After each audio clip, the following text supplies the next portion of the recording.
लाली मेरे लाल की जित देखूं तितलाल, लाली देखन मैं गई मैं भी हो गई लाल। स्टॉक मार्केट में इन्वेस्ट करने वालों को कबीर का ये दोहा बहुत रिलेटेबल लग रहा होगा, क्योंकि इस तस्वीर ने इन्वेस्टर्स के जेस्चर्स को बिगाड़ दिया।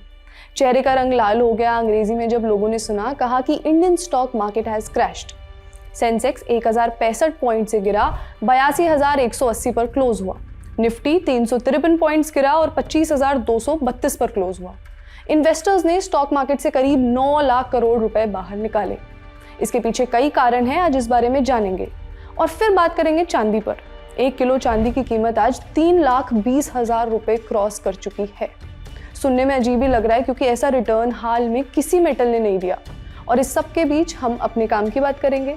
क्या है वो बात कि क्या है चांदी में इन्वेस्ट करने का सही समय। अभी कर सकते हैं, ट्रेन निकल गई है। करें तो कैसे करें, कहाँ करें, कितना करें, और जो मुनाफा बनेगा, जो प्रॉफिट बनेगा, उसमें टैक्स कैसे बचाएं। एक साल में 150% रिटर्न लेने के बाद बर्निंग क्वेश्चंस तो यही हैं। आज इन्हीं के जवाब जानेंगे। हाय, मैं हूं श्रुति और आप देख रहे हैं खर्चा पानी। आज इंडियन स्टॉक मार्केट में भारी गिरावट देखने को मिली, जहां सेंसेक्स और निफ्टी दोनों ही नीचे गए। सेंसेक्स क्लोज हुआ 82,180 पर और निफ्टी 25,232 पर। आज एनएसई में सबसे ज्यादा गिरावट देखने को मिली न्यूजेन सॉफ्टवेयर 14.5%, डेटा पैटर्न्स 9.4%, ओला इलेक्ट्रिक 8.8%। और बीएसई में सबसे ज्यादा गिरावट देखने को मिली एटर्नल 4%, बजाज फाइनेंस 3.8%, सन फार्मा 3%। इन तीनों स्टॉक्स में इसके पीछे के क्या कारण है? पहला ये कि आईटी सेक्टर के शेयरों में तेज गिरावट ने पूरा इंडेक्स को दबाव में डाल दिया। खासकर विप्रो और एलटीआई माइंडट्री जैसे बड़े नामों में कमजोर अर्निंग रिजल्ट है, ये आपको मालूम ही है। उसके बाद इन्वेस्टर्स ने बिकवाली बढ़ाई। इसके बाद निफ्टी आईटी इंडेक्स भी करीब 2% तक गिर गया। बाजार का टोन गिरावट की तरफ चला गया। इसके साथ साथ ग्लोबल लेवल पर टैरिफ और ट्रेड टेंशन की खबरों ने भी बाजार में कॉन्फिडेंस को कम किया, जिससे लोग जोखिम से बचने लगे और शेयर बेचने लगे। एक और बड़ी वजह यह है कि विदेशी इन्वेस्टर्स यानी FII फॉरेन इंस्टीट्यूशनल इन्वेस्टर्स की लगातार बिकवाली रही। कई दिनों से फॉरेन इन्वेस्टर्स पैसे बाजार से बाहर निकाल रहे हैं, जिससे लिक्विडिटी कम हुई और बाजार पर दबाव बढ़ा। इसके साथ ही डोमेस्टिक इन्वेस्टर्स खरीदारी कर रहे हैं, लेकिन वो इतनी नहीं है कि वो इस गिरावट को रोक सके। जब निवेशकों को डर लगता है तो वे सुरक्षित चीजों की तरफ जाते हैं। आज सोना और चांदी जैसे सेफ हेवन संपत्तियों में भी तेजी आई। आज नहीं, आपको पता है, कुछ हफ्तों से चली रही है। कुल मिलाकर आज का क्रैश था वो किसी एक वजह से नहीं था, बल्कि कई चीजों के मिले जुले असर की वजह से हुआ। और इन्हीं सेफ हेवन इन्वेस्टमेंट में से अब बात करेंगे चांदी की। आज यानी 20 जनवरी 2026 को MCX यानी मल्टी कमोडिटी एक्सचेंज पर चांदी 3,10,275 रुपए पर केजी पर खुली। MCX एक तरीके का एक्सचेंज है। बहरहाल पूरे दिन में 3,20,000 का नंबर भी चांदी ने क्रॉस किया और शाम 4:45 बजे तक 1 किलो चांदी का दाम 3,22,000 रुपए के आसपास था। कभी नहीं सोचा था कि चांदी पर इतनी बात होगी। 10 दिन पहले चांदी 2,60,000 पर केजी थी। आप इस ग्राफ में देखिए, सिर्फ पिछले 10 दिनों में कितना उछाल आया है। हमने खर्चा पानी के पुराने एपिसोड में आपको बताया था कि 2025 में चांदी की कीमतें एकदम रॉकेट की तरह बढ़ गई। साल भर में लगभग 150% रिटर्न। अब 2026 में तो माहौल और भी इरेटिक दिख रहा है। सिर्फ जनवरी के पहले 20 दिन में ही चांदी ने लगभग 35% का रिटर्न दिया है। चांदी अब कोई साधारण कमोडिटी नहीं है, अब ये मार्केट में रिकॉर्ड ब्रेकिंग एसेट बन चुकी है, जो हर रोज नए रिकॉर्ड तोड़ रही है। अब चांदी के ऐसे मनमाने बिहेवियर के पीछे रीजंस क्या हैं? पहला है सेफ हेवन। जब दुनिया में युद्ध, तनाव और मार्केट का डर होता है तो लोग पैसा शेयर और रिस्की एसेट से निकालकर हार्ड एसेट्स में लगाते हैं। उसमें गोल्ड तो होता ही है, आपको मालूम है, पर इस बार लोग सिल्वर में भी दौड़ लगा रहे हैं, क्योंकि ये भी सुरक्षित समझा जा रहा है। अगला कारण है कमजोर डॉलर। अमेरिकी डॉलर थोड़ा कमजोर हुआ है। ट्रंप हर रोज सुबह उठ के नए टैरिफ, नई पॉलिसी की बात करते हैं। इससे लोगों का डॉलर पर से भरोसा कम हो रहा है। जब डॉलर कमजोर होता है तो सोना, चांदी जैसी चीजों की कीमत ऊपर जाती है, क्योंकि इन्वेस्टर्स यहाँ शिफ्ट हो जाते हैं। अगला है इंडस्ट्रियल डिमांड। सिल्वर इंडस्ट्री में खूब काम आता है, जैसे solar panels, EVs, electronics, defence gear और रिन्यूएबल एनर्जी पे सभी देशों का जोर है। टेक्नोलॉजी पर भी है। इसका मतलब डिमांड कुछ सालों में काफी बढ़ गई और आगे भी बढ़ती हुई नजर ही आ रही है। अगला कारण है सप्लाई में कमी। ये उछाल का सबसे बड़ा कारण है सिल्वर की डिमांड की पूर्ति सप्लाई नहीं कर पा रही है, यानी खपत ज्यादा है और उत्पादन कम। यही इम्बैलेंस प्राइसेस को ऊपर फेंक देता है। दुनिया में सबसे ज़्यादा चांदी का प्रोडक्शन होता है मेक्सिको में, आप इस मैप में देख सकते हैं, फिर चाइना, पेरू, चिली और फिर बोलिविया। अब चांदी के इस हिस्टोरिक उछाल के बाद बात करते हैं सीधे अपने काम की। चांदी में इन्वेस्ट किस तरह करना है, अभी करें या थोड़ा रुक के, और कितना इन्वेस्ट करें, सबसे पहले जानेंगे कि हमारे पास ऑप्शंस क्या हैं। 4 बड़े तरीके हैं: silver fund of funds, silver ETFs, digital silver and physical silver. पहले समझेंगे सबसे फेमस तरीका सिल्वर ETFs यानी एक्सचेंज ट्रेडेड फंड्स। ये ऐसे इन्वेस्टमेंट होते हैं जिन्हें शेयर बाजार में शेयर्स की तरह खरीदा बेचा जा सकता है। इन ETFs के पीछे असल में 99.9% प्योर चांदी होती है जो सुरक्षित वॉल्ट्स में रखी रहती है, तिजोरी में रखी रहती है। मतलब आप असली चांदी के ही दामों के हिसाब से इसे खरीद रहे हैं, लेकिन चांदी को अपने पास नहीं रखना पड़ता। आप जिस अकाउंट से शेयर खरीदते हैं, जो आपका डीमैट अकाउंट होता है, बिल्कुल वैसे ही आप ETFs भी खरीद सकते हैं, और आप कम से कम मतलब 20 रुपए से भी शुरुआत कर सकते हैं। अगला है सिल्वर फंड ऑफ फंड्स।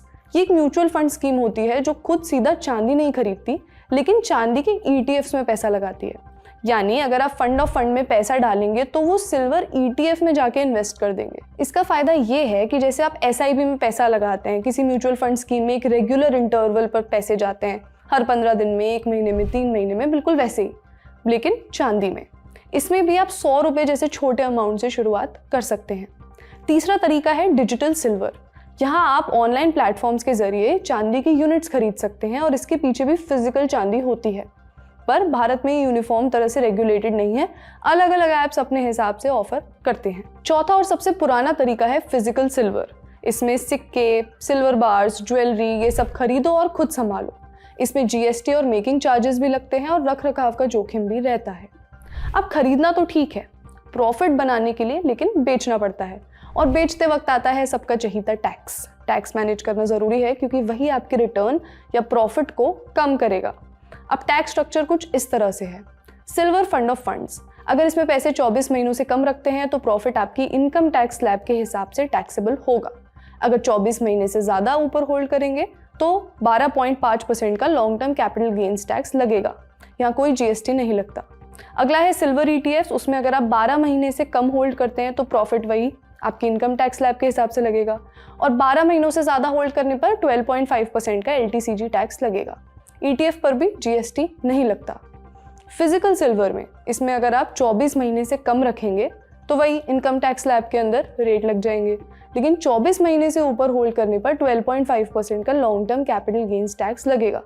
पर शुरुआत में खरीदते वक्त 3% GST भी लगेगा, और अगर ज्वेलरी के फॉर्म में है तो 5% मेकिंग चार्जेस भी देने पड़ेंगे।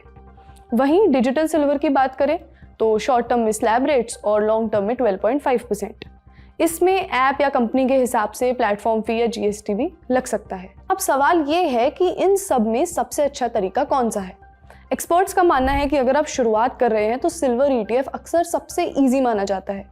इसमें फिजिकल स्टोरेज का कोई झंझट नहीं होता, GST या मेकिंग चार्जेस भी नहीं लगते। अब सवाल ये भी है कि क्या आपको इस वक्त चांदी में इन्वेस्ट करना चाहिए और कितना करना चाहिए, इसे एक्सपर्ट से समझते हैं। जब बात निवेशक की आ जाती है तो हमारे ध्यान में होता है कि यहाँ पे हम लॉन्ग टर्म के हिसाब से सोच रहे हैं। अब यहाँ पे स्ट्रैटेजी ये होनी चाहिए कि हमें जैसे 100% का पोर्टफोलियो हमारा है तो हम 25% यहाँ पे हम लगाते रहें। हमें लगा कि यहाँ पे 3,25,000 हो गया, यानी कि एक कमोडिटी जो कि 2,88,000 थी शुरुआत में 3,25 आ गई है। हल्का करेक्शन आया, करेक्शन आके हमें लेवल मिला 3,10,000 या 3 लाख मिला, वहां पे हम बाकी का 25% लगाएंगे। इस हिसाब से निवेशक को थोड़ा सा संभल के चांदी में यहाँ पे जरूर सावधानी बरतनी चाहिए, क्योंकि अब ये जो रिटर्न हो चुका है ये लगभग 210% का हो चुका है 2 साल के बीच में। संभल के करिए, स्टेज वाइज करिए, इसको आप स्कैटर्ड वे में करिए। दूसरी चीज ये है कि आप ये मान के चलिए कि 2026-27 जो है ये चांदी का भी रहने वाला है। इनफैक्ट 30 तक मुझे लग रहा है कि रैली इतनी तेज नहीं रहेगी, लेकिन धीरे धीरे रैली 30 तक यहाँ पे कंटिन्यू करनी चाहिए। और करेक्शन आता है तो हर करेक्शन पे आपको यहाँ पे निवेश करना चाहिए, क्योंकि इसके सब्स्टिट्यूट अभी नहीं मिले हैं। एक और जरूरी बात, दाम इतने क्यों बढ़ रहे हैं ये हमने थोड़ी देर पहले समझा। सबसे बड़ा कारण है सप्लाई नहीं है। सप्लाई पूरी न होने की भी कई वजह हो सकती है। जानकारों का मानना है कि एक तो देशों को पिछले कुछ डेकेड्स में आभास ही नहीं हुआ कि इस वक्त चांदी की कितनी ज़रूरत पड़ सकती है, इसीलिए इसका एक्सप्लोरेशन कम हुआ, यानी रिसर्च कि किस क्षेत्र में, किस धरती में जो ओर यानी जो खनिज मिल रहा है उसमें से चांदी बनाई जाए। दूसरा कारण ये भी है कि चांदी अक्सर जिंक, बॉक्साइट, एल्यूमिनियम बनाते हुए एज अ बाय प्रोडक्ट निकलता है। यही कारण है कि कुछ कंपनियां, जैसे हाल ही में हिंदुस्तान जिंक ने अपना चांदी का प्रोडक्शन बढ़ाने के लिए इन्वेस्टमेंट की है। दुनिया में सप्लाई की कमी को और बढ़ते दामों को इस तरह से भी थोड़ा ईज किया, मतलब आराम दिया जा सकता है। कम सप्लाई और फिर बढ़ते दाम का एक कारण ये भी है कि चाइना ने 1 जनवरी 2026 से चांदी के एक्सपोर्ट्स पर रोक लगाई है। चाइना चांदी का दुनिया में दूसरा सबसे बड़ा प्रोड्यूसर है और वो कर रहा है एक्सपोर्ट्स में कटौती। तो एक तरह से चाइना भी इस बढ़ते प्राइसेस की आग में घी डाल रहा है।